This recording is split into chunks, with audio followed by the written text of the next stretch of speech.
Bonjour à tous, il est midi, voici les titres de votre journal.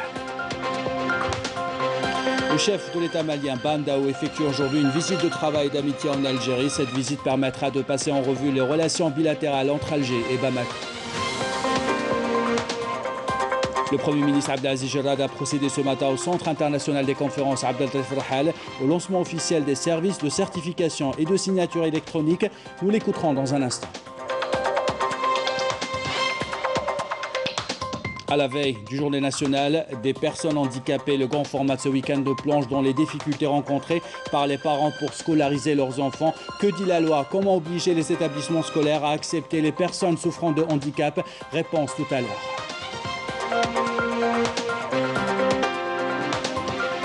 Enfin, on vous invite à prendre vos planches pour une séance d'initiation au kitesurf, une journée consacrée aux femmes à Intaya. Des sensations fortes à la fin de ce journal. Voilà pour les titres. Bienvenue à tous. Tout d'abord, le chef d'État malien Ban Dao effectue aujourd'hui une visite de travail d'amitié en Algérie. Cette visite permettra de passer en revue les relations bilatérales fraternelles unissant l'Algérie et le Mali, ainsi que les voies et moyens de les développer dans les intérêts communs des deux pays. Les deux présidents Abdelmajid Tebboune et Ban Dao auront également l'occasion de faire le point sur la mise en œuvre de l'accord de paix et de réconciliation nationale issu du processus d'Alger. Dans l'actualité de ce samedi, le Premier ministre Abdelaziz Jarrad a procédé ce matin au Centre international des conférences Abdel Rahal au lancement officiel des services de certification et de signature électronique. Un événement qui s'inscrit dans la modernisation de l'activité administrative et l'amélioration des performances des services publics. Les efforts consentis par le gouvernement dans ce sens visent à intégrer l'Algérie dans la société de l'information au niveau mondial à travers le développement du contenu numérique algérien ainsi qu'à être au diapason de l'économie basée sur le savoir et la connaissance en instaurant un climat propice à l'émergence d'un réseau élargi de start-up en matière de l'innovation.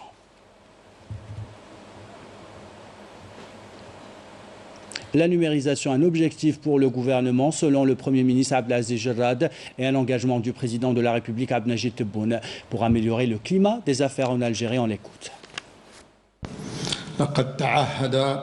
السيد رئيس الجمهورية بإحداث تغيير شامل. Le président de la République s'est engagé à opérer un changement global et concret qui permettra de donner un nouveau départ à notre pays.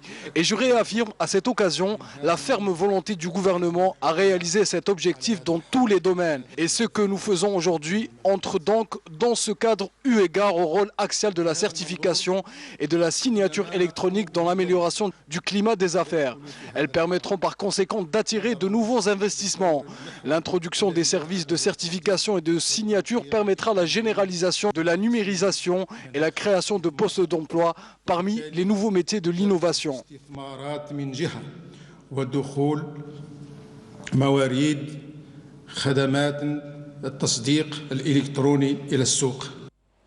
Le Premier ministre Abdelaziz Jarrad a rappelé que le gouvernement a adopté le plan national pour la certification et la signature électronique. Un plan sûr, rapide et efficace.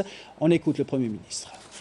هذه البيئة الأمنية لن تتحقق إلا بوضع أنظمة التصديق والتوقيع الإلكترونيين.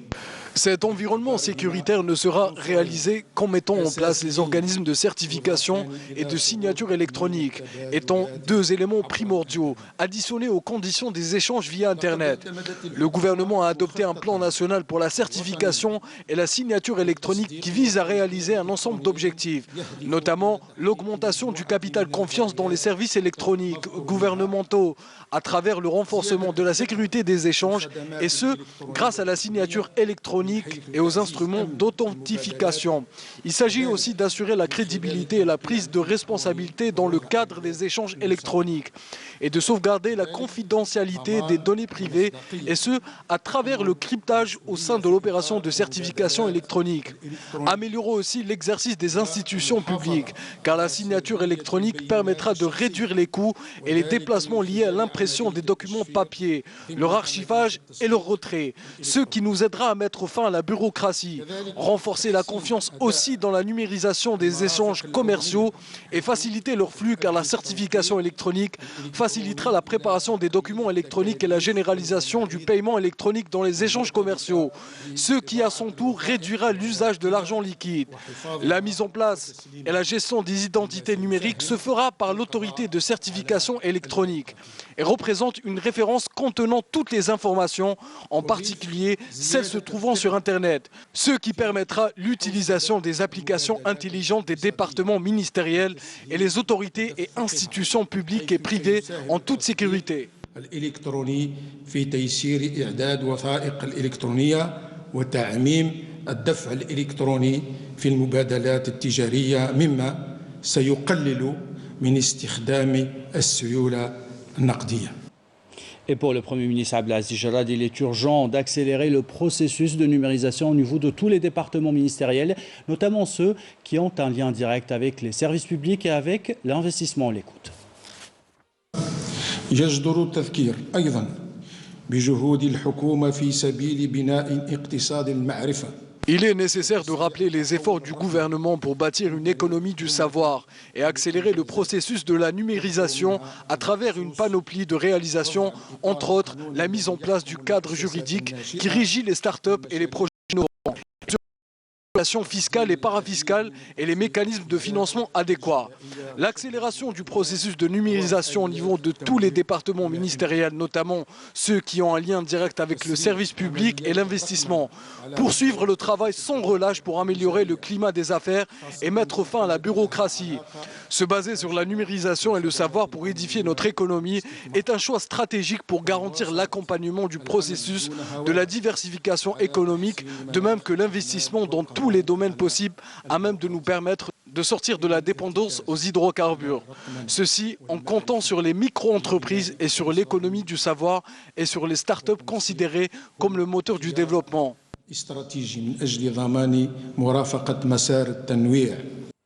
Ce communiqué maintenant du ministère de la Défense nationale dans le cadre de la lutte antiterroriste et grâce à l'exploitation de renseignements, les services de sécurité du ministère de la Défense nationale ont capturé le 11 mars 2021 à Tamanrasset le terroriste dénommé Abdelaziz Ould Mentou après avoir tenté de franchir clandestinement le territoire national via les frontières avec le Mali. Le dit terroriste était poursuivi pour apologie aux activités et au groupe terroriste dans la région du Sahel. Cette opération confirme la détermination et la vigilance de l'armée nationale populaire à traquer les criminels à travers tout le territoire national et à couper la voie devant toute forme de soutien et d'apologie au groupe terroriste. Voilà pour ce communiqué du ministère de la Défense nationale.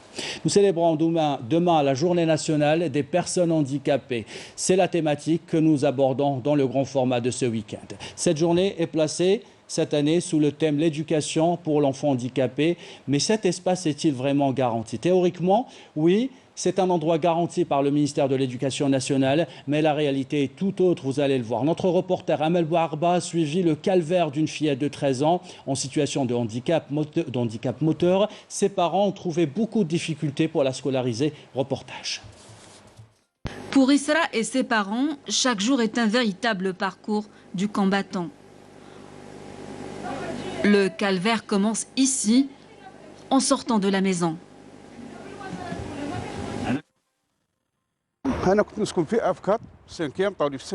J'habitais dans un F4 au 5e étage. Je l'ai échangé contre un F3 au premier étage parce que ma fille est handicapée moteur et que j'ai du mal à la déplacer. En plus, j'ai dû faire aussi beaucoup d'aménagements pour pouvoir déplacer le fauteuil roulant. Il n'y a rien dans ce quartier. Nos enfants doivent parcourir des kilomètres pour rejoindre leur école.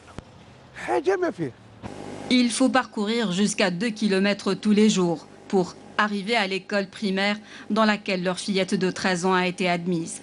La seule école qui a accepté de l'accueillir. J'ai fait la tournée de Badjarah. C'est la seule école qui a accepté d'accueillir ma fille. Je veux vraiment que ma fille poursuive ses études et je ferai l'impossible pour sa réussite. Je refuse de la laisser à la maison. En tant que handicapée moteur, ma fille est livrée à elle-même. Elle n'a même pas droit à une pension parce qu'il est exigé qu'elle atteigne d'abord l'âge de 18 ans. Je sollicite les pouvoirs publics pour aider ma fille et tous ceux qui sont dans son cas. Elle a besoin de cantines et de transport scolaire, ainsi que de rééducation. De plus, cela fait 6 ans qu'elle devait se faire opérer, mais cela est reporté à chaque fois. Âgée d'à peine 13 ans, Isra porte un énorme poids sur ses frêles épaules. Mais malgré tout ce qu'elle endure, elle veut coûte que coûte poursuivre sa scolarité.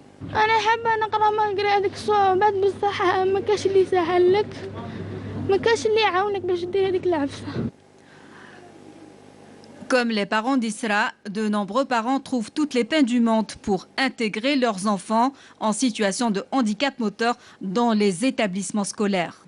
Moi, je ne comprends pas l'attitude des parents d'abord. Les parents doivent se plaindre impérativement auprès des directions de l'éducation des wilayas, ou bien s'ils sont des gens qui sont à Alger ou limitrophes de la wilaya d'Alger, ils doivent se présenter au siège du ministère. Et il y a une direction spécialisée des enfants porteurs de handicap, des enfants à besoins spécifiques, et ils déposent leur plainte parce qu'il est inadmissible, inacceptable qu'on ne puisse pas scolariser un enfant porteur de handicap. Les problèmes liés à l'accessibilité et l'aménagement des rues et des écoles se posent aussi avec acuité. Actuellement, dans le nouveau cahier des charges de la construction des nouveaux établissements scolaires, l'accessibilité est obligatoire dans les plans d'aménagement de l'établissement. Quant aux anciennes bâtisses, les anciens établissements, c'est vrai qu'on ne tenait pas compte de cet aspect-là, mais il y a des efforts qui sont faits avec les collectivités locales et nous sommes en train progressivement d'aménager des espaces qui puissent permettre aux enfants d'accéder facilement aux établissements scolaires, non pas les établissements scolaires seulement, mais aussi des accès à leurs salles de cours. Les médecins rééducateurs mettent l'accent sur la nécessité d'intégrer les enfants en situation de handicap moteur dans des crèches et des écoles ordinaires. L'enfant va se développer dans un environnement d'éveil, c'est-à-dire que c'est des enfants qui vont jouer, qui vont parler, donc ils vont l'aider à mieux se développer. Par la suite, pour la scolarisation, c'est sûr que l'enfant qui a un handicap moteur va développer avec l'âge d'autres difficultés. Il y aura des difficultés de déplacement, des difficultés d'adaptation. Tout ça peut être pallié par une organisation au sein de ces structures pédagogiques, par l'apport d'abord d'adaptation pédagogique telle que, par exemple, il facilite la vie à cet enfant, tels que les ordinateurs, les tablettes. On peut aussi s'aider d'auxiliaires de vie scolaire. Selon les statistiques, 7647 enfants en situation de handicap moteur, soit 0,85%, sont scolarisés et affichent des taux de succès appréciables. Et des difficultés vers les solutions quand la technologie vient au secours des non-voyants. Cela s'appelle Artovidia, un appareil développé par une start-up à Skikda et qui permet aux non-voyants, vous allez le voir, d'écouter des messages audio pour lire les notices et même pour lire des livres. Adel Brats. Quoi de plus dur dans la vie que de devoir recourir à une canne pour savoir où mettre les pieds? Une dépendance que Abdelzak a vécue au quotidien et qu'il est en train de surmonter grâce à cette prouesse technologique, œuvre de l'équipe de Oussama qui a adapté cet appareil aux besoins de cette frange de la société. Cet appareil offre beaucoup d'avantages. Il nous permet de lire les livres, de connaître les médicaments et de reconnaître la monnaie algérienne. Ils m'ont promis de l'améliorer.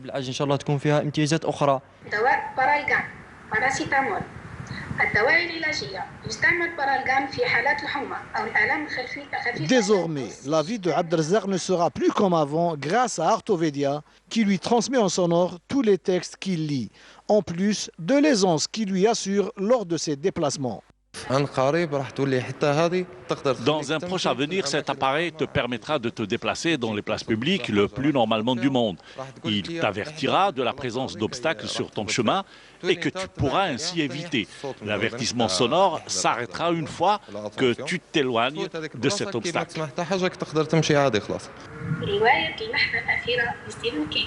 Artovedia, un club scientifique de Khenchela qui confirme encore une fois que la matière grise existe en Algérie, pour peu qu'elle soit bien accompagnée. Et dans l'actualité de ce samedi, c'est le Salon national du livre qui se poursuit à la Safex. Après plusieurs mois de fermeture, les Algériens ont pu retrouver leurs écrivains préférés. Plusieurs rencontres thématiques sont prévues jusqu'au 20 mars prochain. Le partenariat, voici un choix pour créer des entreprises en Algérie. C'est le choix emprunté, la voie plutôt empruntée par Abdelmalek pour lancer une unité de montage à Béjaïa. Il produit depuis 2018 des scooters et des tricycles pour le marché national. Reportage de Hichem Saadoudi, commentaire signé Abdelmajid Barkassi. Après avoir été longtemps importateur de scooters, Abdelkrim et son frère se lancent dans le montage et le partenariat. Ils créent une entreprise avec des constructeurs chinois et italiens et installent leur usine à Béjaïa. في 2013 أنا وأخي أسوسيي في الشركة هذه كنا نديروا l'importation revente en état. Au départ et dès 2010, nous avons importé des scooters et nous les vendions en l'état. Une activité qui s'est poursuivie jusqu'à 2013 avant de lancer l'idée d'une unité de montage qui allait démarrer en 2018. Ensuite et en 2020, nous avons pu produire notre propre châssis pour un tricycle. 2018 بدينا شوية في التصنيع حتى وصلنا في 2020 أين صنعنا لو شاسي تاع لي تريسيكل. Un produit de qualité est derrière des Algériens, jeunes diplômés de l'université et fraîchement recrutés.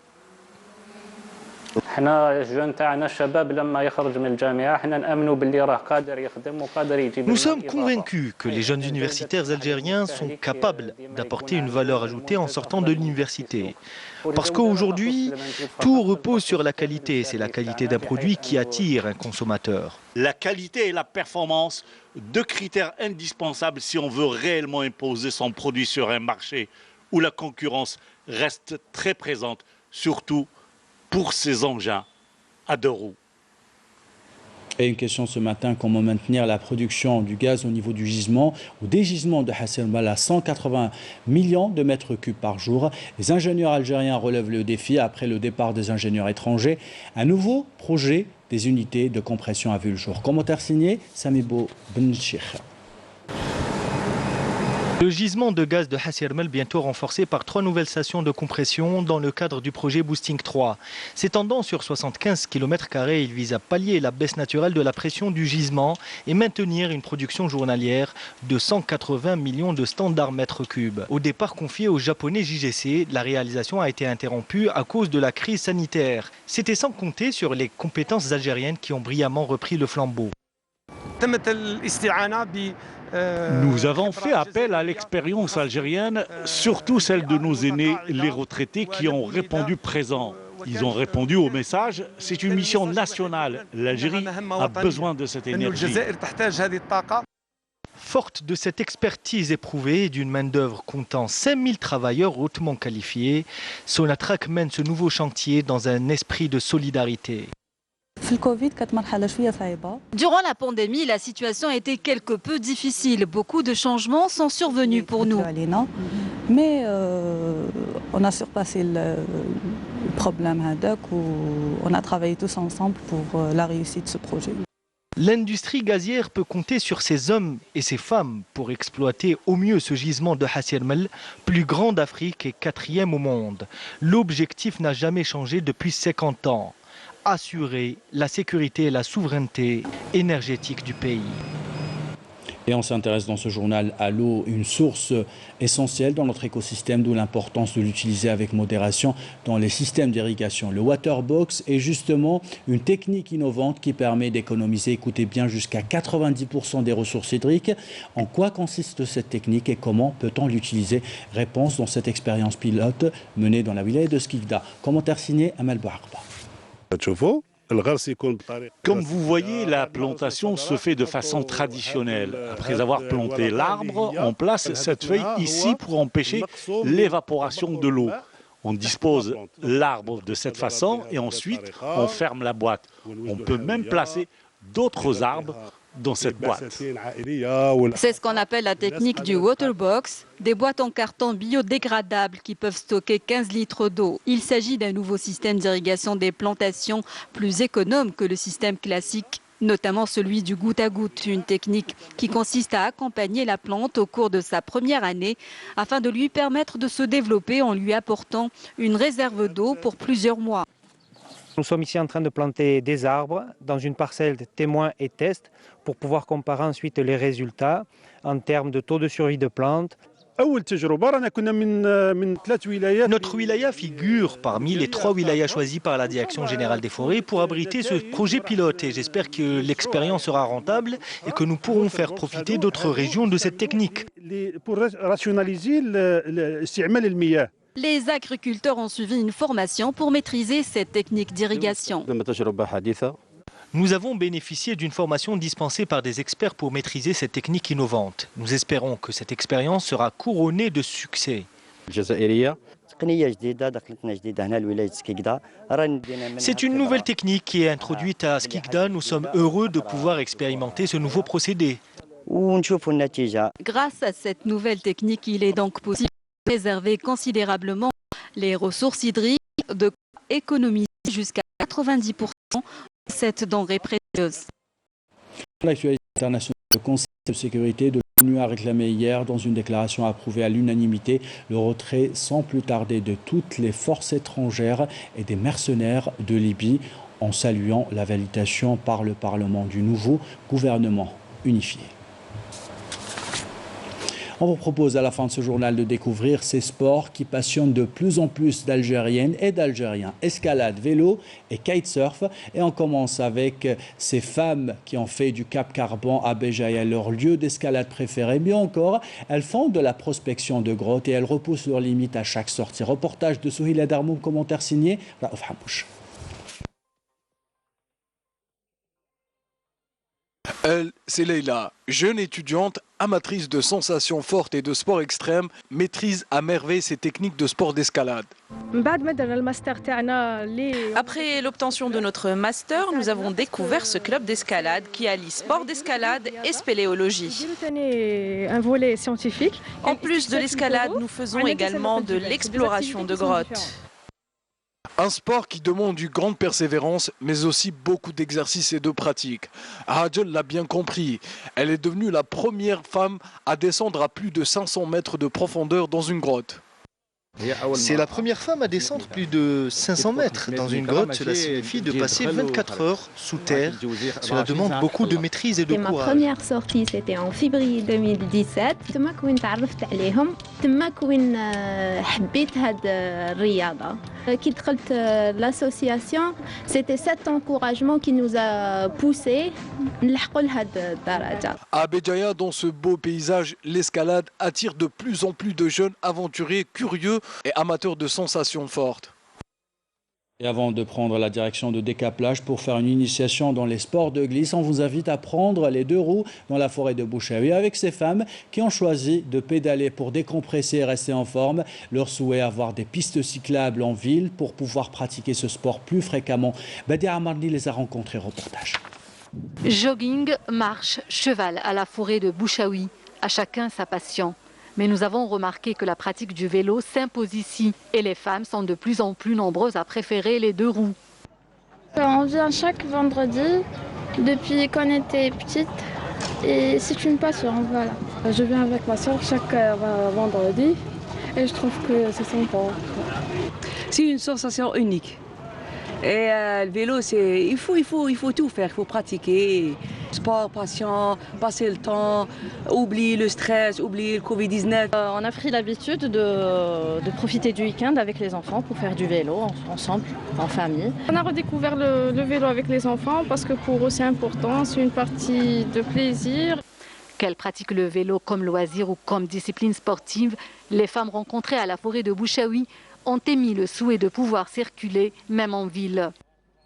On n'ose pas encore le faire dans la ville parce qu'il y a le regard, pas que des hommes, même des femmes. On va pas dire, on va pas stigmatiser. Voilà, il n'y a pas que même les femmes, elles peuvent être un peu critiques envers ça. Donc, on préfère faire ça dans les forêts, dans les parcs, parce que ça s'est généralisé. Mais dans la ville, on aimerait bien que ce soit possible pour nous et les enfants. Et même, il n'y a même pas les parcours spécial vélo. Déjà, quand on pense à la généralisation de la pratique du vélo, déjà il faut prévoir des zones sécurisées où on peut le faire en toute sécurité en ville avec les autres véhicules, des endroits où stationner et s'habituer et faire habituer les autres à voir des femmes au vélo en plein centre-ville. Ouais. Faire du vélo, c'est une culture maintenant. Même les femmes font beaucoup de vélo ici à Bouchaoui et même dehors, je les vois ailleurs. Et donc, c'est devenu une tendance. Ouais. Je trouve normal qu'une femme pratique le vélo. Je suis habitué à les voir depuis tout jeune. Lorsque j'ai commencé à pratiquer ce sport, pour moi, il n'y a rien de bizarre. Le vélo, un sport complet qui séduit de plus en plus la gente féminine. Et lorsqu'il est pratiqué en forêt, c'est la détente assurée. Une passion qui naît dès le plus jeune âge. نحب الفيلو بزاف ثاني والفت به برك عاد يجيني ساهل كي نركب فيلو باسكو سبور راني حابه نولي شامبيون. À vos planches maintenant, on vous propose une initiation dans les sports de glisse. Ils ont le vent en poupe ces dernières années en Algérie, mais restent tout de même assez méconnus du grand public. Kitesurf Paddle, l'association Win2Go a proposé hier une initiation spéciale femmes dans la belle plage de Ain Taïa. Couverture signée Rima Amari. Le stand-up paddle est le sport qui monte depuis Hawaï jusqu'au littoral algérien. Et pour essayer ce sport de glisse original et complet qui vous fait travailler gainage et équilibre, Win2Go propose des sessions d'initiation. Un sport complet, tu vois. Donc il va être comme ça, tu vois, debout, au milieu de paddle, et puis il paddle les deux côtés. Comme ça, il travaille tout le corps. Souvent, c'est le kitesurf ou le surf ou le paddle. Moi, spécifiquement le paddle, parce que je trouve que c'est un sport qui, à la fois, c'est la détente et en même temps, ça me permet de profiter de la mer, de profiter du beau temps qu'on a, surtout ici en Algérie. Donc voilà, aujourd'hui, c'est une journée d'initiation pour ceux qui ne savent pas encore en faire, pour les débutants avec Win2Go. Décaplage à Ain Taïa est un véritable Éden où vous pourrez glisser debout sur le plan d'eau ou pratiquer le kitesurf, cet autre sport nautique en plein essor. Nous, on est un groupe de passionnés, comme je disais au départ. On aimerait bien partager cette discipline qui est le kite, le paddle et le windsurf, parce que c'est un sport nouveau au Zaïev.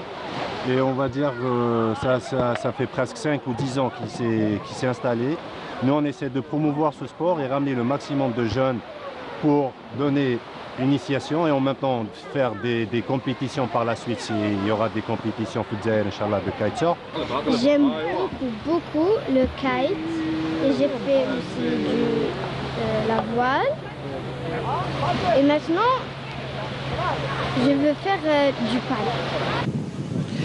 Vous aurez peut-être un peu peur les 3 premières minutes en faisant du kitesurf ou du paddle, mais vous prendrez vite confiance et constaterez que finalement, c'est facile et c'est très plaisant. Alors, à vos planches. De belles images. Ainsi va l'actualité. C'est la fin de ce journal. L'équipe de la rédaction qui l'a préparé, l'équipe technique qui l'a réalisé vous remercie de l'avoir suivi. Merci pour votre fidélité. Belle journée.